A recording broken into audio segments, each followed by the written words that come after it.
product I'm using to assess the student's comprehension of that skill is a document that every question focuses on half-inch measurement. However, the process, or what is the readiness adjustment for the students, is based upon the rulers that the students will use to accomplish the measurement.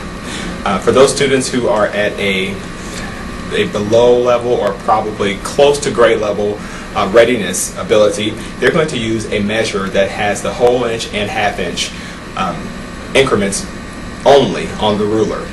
Now, using just the half inch increments will allow those students to focus exclusively on finding, is it to the nearest half or to the nearest whole inch, and then using that to complete the product here that I'm assessing their comprehension of. But for those students who are accelerated, who are above proficiency, I'm giving these students a ruler that has not only the half inch and the quarter inch, the half inch and the whole inch measurements, but they also have a quarter inch increments as well as eighth inch increments. This allows those students who are stronger to flex their measurement muscles, but also gives me the chance to validate their proficiency, but also, if necessary, to adjust should their comprehension not be where I predicted it to be.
Why did you stop where you did with number 5?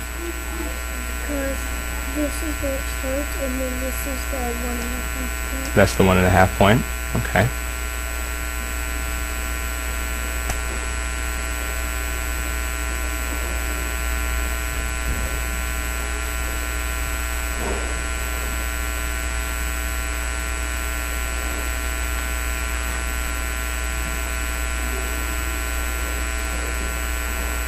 I noticed that you didn't have to.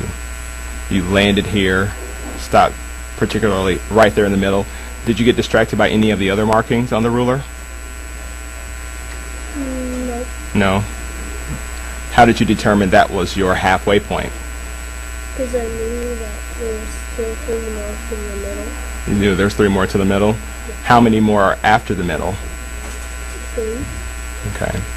What do you think those small markings are then? What measurement level? To 1 inch do you think those each are? 4/4. 2 1/4? Okay. Your rectangle here, I see that you have your measurement done. How did you measure this side? I started right here at the 0, and then I did it right there. Okay. Now, if you were to measure this to the best measurement instead of to the nearest half, what would you have measured it as? 1. You still have measured it as 1? Okay. And you have the 1 here. How did you get the measurement of 2 1/2 inch on this side? Because it said I couldn't use this one Okay. as a half inch, that didn't make sense. And then I used this one as a half inch because it said a half inch instead of a whole number. A whole number? Okay. And then you calculated them together? Okay. Very good.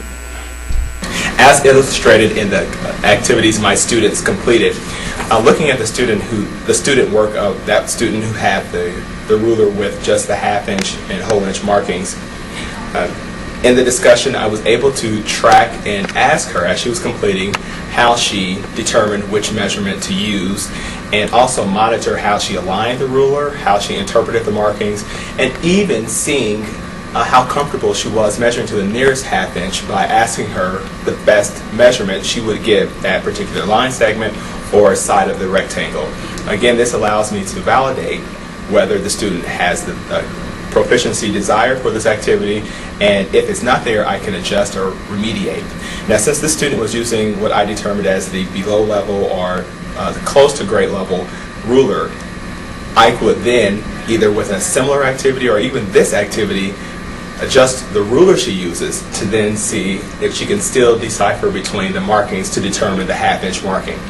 The student who was using the above grade level or the above proficient ruler, you will catch there's a line where the student was able to decipher to what measurement the ruler was divided into. The student brought up that it was measured to the nearest eighth, and as we discussed his interpretation of the ruler, he was able to decipher if the half-inch rule wasn't there and he had to measure to the best marking, and he would have measured to some quarter-inch markings. Again, validating for me that the ruler I gave him to complete this product was a valid choice and it was best for him.